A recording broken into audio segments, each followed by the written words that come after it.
resolvendo conflitos e restaurando relacionamentos.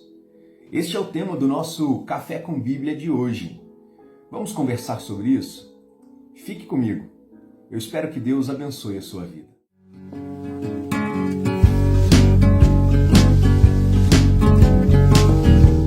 Em 2 Coríntios, capítulo 5, verso 18, o apóstolo Paulo nos diz que Jesus restaurou o nosso relacionamento para com Deus e nos deu o ministério da reconciliação. Sempre vale a pena restaurar relacionamentos. Deus nos deu este ministério.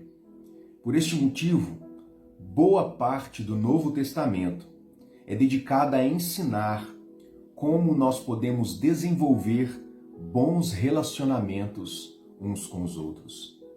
Veja o que Paulo disse em Filipenses capítulo 2, versos 1 e 2. Se vocês receberam algo por seguir a Cristo, se o amor dele faz alguma diferença na vida de vocês, se praticar a comunidade, se participar da comunidade do Espírito significa algo para vocês, concordem uns com os outros, amem uns aos outros, sejam amigos de verdade. Em 1 Coríntios capítulo 1, verso 10, Paulo também diz assim: digo isso com toda a veemência que posso. Vocês devem estar de acordo uns com os outros. Em Mateus, capítulo 5, verso 9, Jesus disse assim: Deus abençoa os que trabalham pela paz, pois eles serão chamados filhos de Deus. Nós precisamos cuidar dos nossos relacionamentos. Precisamos restaurar relacionamentos que foram quebrados, quem sabe por atitudes impensadas nossas, ou ainda por questões que estão exteriores a nós mesmos. O fato é, Deus nos chama a este ministério da reconciliação. Por isso, neste devocional eu gostaria de apresentar para você 7 passos para nós aprendermos hoje a resolvermos os conflitos que nos distanciam uns dos outros e a restaurarmos os nossos relacionamentos. Então vamos lá. Primeiro passo: fale com Deus antes de falar com a outra pessoa. Muitas vezes ficamos ansiosos para resolver logo o problema e nós não nos preparamos para isso. A oração não é a última possibilidade, mas a primeira atitude de alguém que de fato deseja fazer a vontade de Deus. Tiago, no capítulo 4, versos 1 e 2, ele diz assim: de onde vêm as guerras e contendas que há entre vocês? Vocês cobiçam coisas e não as têm. Não têm porque não pedem. Nós aprendemos aqui que é importante pedirmos a Deus orientação, sabedoria, discernimento. Como eu sempre tenho dito, a oração não tem a capacidade de mudar a vontade de Deus. Mas, por meio da oração, Deus muda o nosso coração e nos prepara para recebermos a sua vontade. Então, o primeiro passo é falar com Deus. O segundo passo que nós precisamos dar em direção à resolução dos conflitos e à restauração de relacionamentos é a necessidade de que você precisa tomar a iniciativa. Mateus capítulo 5, versos 23 e 24 diz assim: se você entrar no lugar da adoração e na hora de entregar a oferta, você repentinamente se lembrar de um rancor que um amigo tem contra você, abandone a oferta, deixe-a imediatamente, procure esse amigo e acerte as contas com ele. Então, só depois de fazer isso, volte e acerte as contas com Deus. É importante que nós tomemos a primeira atitude na busca pela resolução dos conflitos. Naquilo que nos couber, nós precisamos ser aqueles que almejam a paz e que buscam esta paz. O segundo passo, então, é que nós devemos tomar atitude. Em terceiro lugar, nós precisamos ter compaixão dos sentimentos daqueles que estão envolvidos no conflito. Em Filipenses capítulo 2, verso 4, Paulo diz assim: ninguém procure os seus próprios interesses, mas também os dos outros. Em Provérbios capítulo 19, verso 11, nós aprendemos que a sabedoria do homem lhe dá paciência, sua glória irá ignorar as ofensas. Paulo, em Romanos capítulo 15, verso 2, completa dizendo: agrademos ao outro e não a nós mesmos, e façamos aquilo que é para o seu bem, e assim edificaremos no Senhor. Por fim, em Efésios capítulo 4, verso 29, Paulo nos apresenta uma maneira que deve nortear os nossos relacionamentos. Ele diz assim: não digam palavras que fazem mal aos outros, mas usem apenas palavras boas que ajudam a crescer na fé e a conseguir o que necessitam, para que as coisas que vocês dizem façam o bem àqueles que ouvem.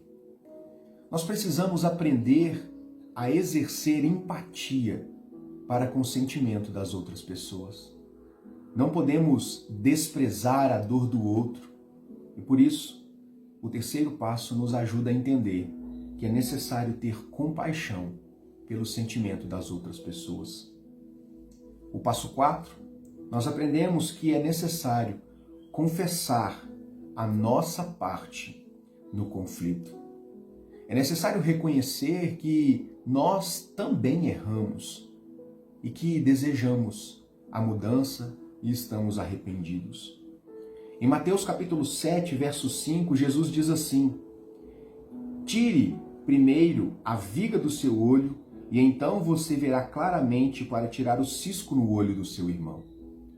O que Jesus está ensinando aqui é que para resolvermos problemas de conflitos, problemas de relacionamentos, é necessário que antes de apontar o problema que vem da outra pessoa, nós precisamos olhar para dentro de nós mesmos e perceber e reconhecer a nossa parte em tudo isso. Em quinto lugar, invista contra o problema, não contra a pessoa. Nós precisamos entender que a solução de conflitos tem como finalidade restaurar relacionamentos e não provar quem tem a razão. No Salmo capítulo 73, versos 21 a 22, nós lemos assim: o meu coração estava cheio de amargura e fiquei revoltado, e não podia compreender. Ó Deus, era como um animal sem entendimento. Nós precisamos parar para pensar a respeito destas coisas. Em Provérbios capítulo 16, verso 21, nós lemos assim: quem tem um coração sábio é conhecido como uma pessoa compreensiva. Quanto mais agradáveis são as suas palavras, mais você consegue convencer os outros. O nosso objetivo é restaurar relacionamentos. O nosso objetivo é investir contra o problema, resolver o conflito e não investir contra outra pessoa. O sexto passo envolve a nossa cooperação. Coopere tanto quanto for possível. Naquilo que estiver ao seu alcance, faça tudo o que for necessário para resolver o conflito e ganhar o seu irmão. Romanos capítulo 12, verso 18, Paulo diz assim: façam todo o possível para viver em paz com todas as pessoas. Em Mateus capítulo 5, verso 9, aprendemos assim: é feliz aquele quando mostra às pessoas como cooperam, em vez de competirem e brigarem. É então que você descobre quem realmente é e o seu lugar na família de Deus. Nós precisamos cooperar, ajudar, contribuir para a solução dos conflitos. Por fim, nós precisamos dar ênfase à reconciliação e não necessariamente a uma solução. 1 Pedro capítulo 3, verso 11, nós aprendemos: esforcem-se para viver em paz uns com os outros. Em Mateus capítulo 5, verso 9, Jesus afirmou: bem-aventurados os pacificadores, pois serão chamados filhos de Deus. Nós seremos felizes quando nos tornarmos promotores da paz. E quem sabe, nesta oportunidade, você reconhece que tem amizades que foram perdidas, conflitos que foram criados, pessoas que se afastaram de você. Esse é o momento de começar a mudar estas coisas.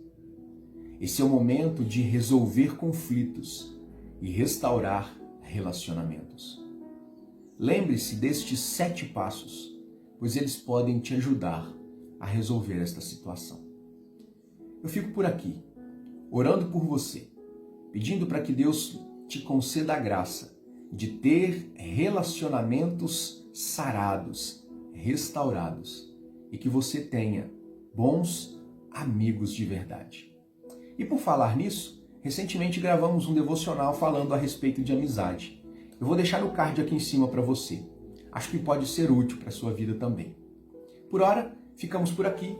Nos encontramos amanhã para um novo devocional. Peço para que você se inscreva em nosso canal. Se gostou, curta o vídeo, envie para algum amigo seu. E que Deus abençoe a sua vida em nome de Jesus. Um beijo no coração. E é claro, um ótimo café com Bíblia para todos nós.